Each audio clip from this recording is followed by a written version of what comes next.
오늘의 중요 뉴스 다각도로 분석하는 시사위키입니다. 김민하 기자 어서 오세요. 안녕하세요. 첫 번째 항목은요. 손바닥이 마주쳐야 소리가 난다입니다. 맞죠. 근데 무슨 얘기예요? 이 한일 외교 갈등이 점입 가경인데 네. 감정적인 양상으로 좀 흐르고 있다 이 얘기까지 나오지 않습니까? 그렇죠. 좀 우리가 어떻게 대응하느냐에 따라서 상황이 달라질 수가 있겠는데요. 좀 정리를 해보겠습니다. 지금은 한일 간의 손바닥이 마주쳐서 소리가 아주 요란하죠. 그렇습니다. 먼저 초계기 문제 정리가 아직도 안 되고 있잖아요.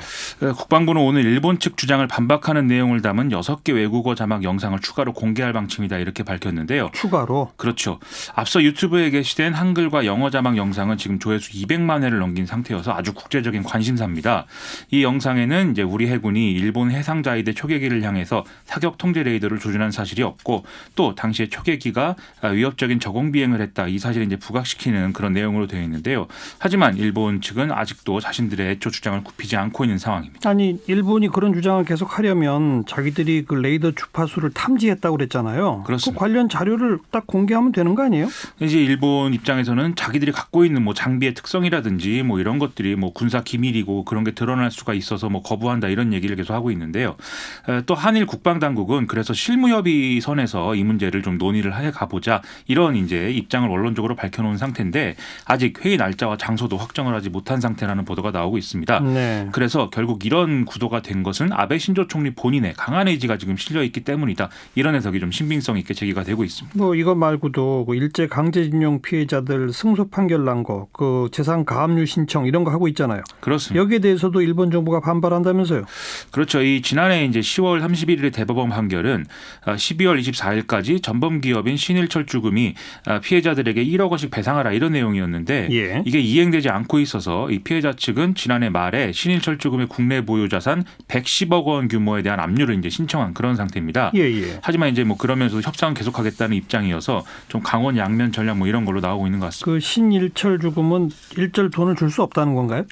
일단 입장이 좀 조심스러운 건데요. 지난해 대법원 판결 당시에 정부와 상의해서 뭐 결정하겠다 이렇게 얘기를 하지 않았습니까? 일본 정부랑? 그렇죠. 네. 이것 이외의 이제 입장은 지금 나오지 않고 있는 상황입니다. 그러면 이제 일본 정부 입장이 문제가 되는데 상당히 강경한 자세가 유지가 되고 있다는 것이죠. 어제 이제 아베 신조 일본 총리가 NHK 토론 프로그램에 나가서 이제 직접 국제법상 대응 조치를 검토하고 있다 이렇게 밝히기도 했고요. 오늘 이제 스가 요시히데 내각 관방장관도 기자회견을 열고 같은 메시지를 내놓고 있는 상황입니다. 국제법상의 대응은 어떻게 할 수 있나요?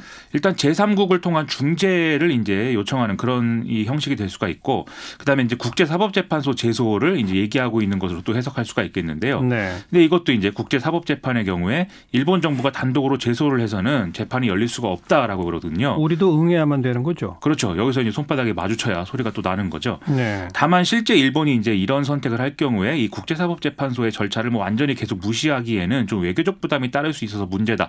이런 지적이 나오는데요. 어쨌든 이렇게 괜한 소리가 나는 일이 없도록 차분하고 합리적으로 대응하는 게 지금 필요한 것 같습니다. 네.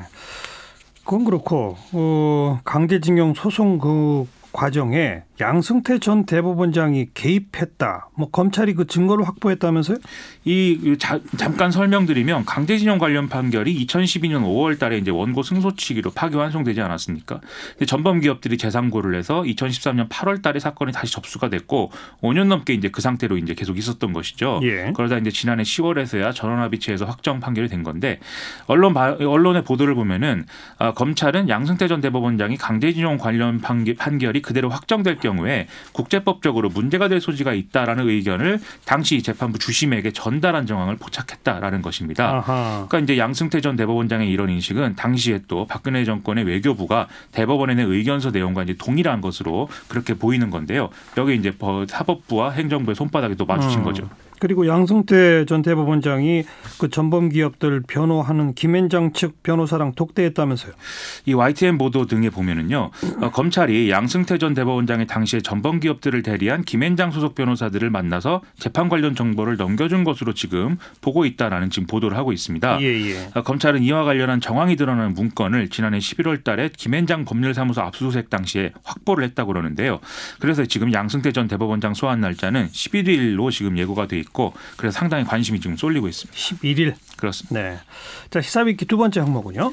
문제는 관료적 사고입니다. 문재인 대통령이 한 발언이라면서요? 그렇습니다. 오전에 청와대에서 참모진과 차담회를 하면서 관료적 사고를 하지 말라는 취지의 발언을 했는데요. 예. 통계청이 가계동향 조사에 불응할 경우에 이제 과태료를 부과하겠다는 방침을 세웠다. 이런 보도가 나온 거에 대해서 이렇게 강압적으로 할 게 아니라 인센티브를 주는 방식으로 해야 된다. 이런 얘기를 이제 한 겁니다. 네. 그러면서 시대에 뒤떨어진 행정 조치다. 다른 분야에서 이런 일이 반복되면 안 된다. 이런 얘기까지 해서 상당한 경고를 지금 날린 상황입니다. 실제로 과태료 부과가 법적으로 가능하긴 한 거예요? 지금 이 통계법하고 이제 시행령을 보면은 조사 불응 개인 및 가구에 대해서 이 경우에 따라서 5만 원에서 20만 원까지 과태료를 부과할 수 있다라는 근거 조항은 있다고 합니다. 다만 지금까지 실제로 개인에게 과태료가 부과된 그런 사례는 없다라는 것이죠. 가계 동향 조사? 여기 그 응답 안 하는 사람들이 많은가 봐요. 그렇습니다. 경제활동 인구조사의 경우에는 응답률이 거의 90%에 달하는데 가계동향조사는 계속 이제 응답률이 떨어지고 있고 그래서 최근에 이제 75% 내외에 불과하다 이런 이제 결과가 나오고 있는데요. 예. 이에 대해서는 좀 고소득층이 소득 노출을 좀 꺼린다 이런 경우가 있는 것 같고 또 1인 가구와 맞벌이 가구가 증가하면서 또 이렇게 된 원인이 있다 이런 분석이 지금 나오고 있는 것입니다. 더 큰 문제는 좀 이 응답률이 단기적으로는 더 떨어질 수 있는 상황이다라는 것이죠. 왜요? 왜 더 떨어져요? 원래 이제 통계청이 도입한 전자가계부하고 가계지출의 종이표 중에 선택해서 이제 조사에 응하도록 되어 있는 것인데 지금 통계청이 전자가계부 작성 방식을 새롭게 개발 중이라는 것이거든요. 그래서 올해 하반기까지 이제 개발이 마무리될 예정이라고 하는데 따라서 올해 상반기 조사까지는 응답자가 조사표에 일일이 영수증을 붙이고 기록을 해야 되는 방식으로만 이제 하게 된다고 합니다. 예. 이럴 경우에 이제 응답률이 오히려 더 낮아지는 그런 상황이 될 수가 있다라는 얘기죠. 너무 준비가 안 된 것 같아요. 일부 언론 지적을 보면은 이번에 실시되는 가계동향 조사가 원래 이제 그 따로 소득과 지출 부분을 이제 실시를 했었는데 이걸 통합해서 하기로 하면서 이런 문제가 발생한 거 아니냐라고 지금 얘기를 하고 있는데요. 통합조사의 필요성은 지난해 통계청장이 뭐 교체되는 등의 어떤 혼란 때문에 이제 이 필요성이 부각이 됐었던 것이죠. 일부에서 이제 이때 논란 때문에 이렇게 충분한 준비가 없는 채로 이런 상황에 이른 거 아니냐 이제 이런 얘기 나온다는 겁니다. 그러면서 조사에 불응하면 과태료 부과하는 방침 세웠다 이런 보도가 나왔다. 그렇습니다. 대통령 발언 후에 통계청 그래서 과태료를 부과한대요, 안 한대요? 강신욱 통계청장이 직접 얘기를 했는데요. 일단 과태료를 부과하기로 새롭게 뭐 방침을 정하거나 이런 일은 없다라고 해명을 했습니다. 또 이제 법에 과태료 부과 규정이 있었지만 지금까지 부과한 적이 없고 앞으로도 안 한다라고 얘기를 했는데요. 다만 이 조사 과정에서 뭐 폭언을 한다든지 현장의 조사를 심각하게 저해하는 행위를 한다면 이건 좀 달리 생각해 볼 수 있다라고 했습니다. 근데 그러면서도 꼭 그걸 과태료를 부과하겠다라는 얘기는 또 아니다. 그래요? 이렇게 또 여지를 뒀습니다. 그럼 지금 법이나 시행령에는 과태료 부과 근거 조항이 있는데 한 번도 그 과태료를 부과한 적이 없으면 아예 법을 바꿔야 되는 거 아닌가요? 그거에 대해서도 강신욱 통계청장은 법 개정을 검토한 일은 없으나 고민하고 결정할 문제다 이렇게 답을 했는데요. 뭐 이것도 좀 관료적 스타일의 답변이었던 것 같습니다. 여기까지 수고하셨어요. 고맙습니다. 김민아 기자였어요.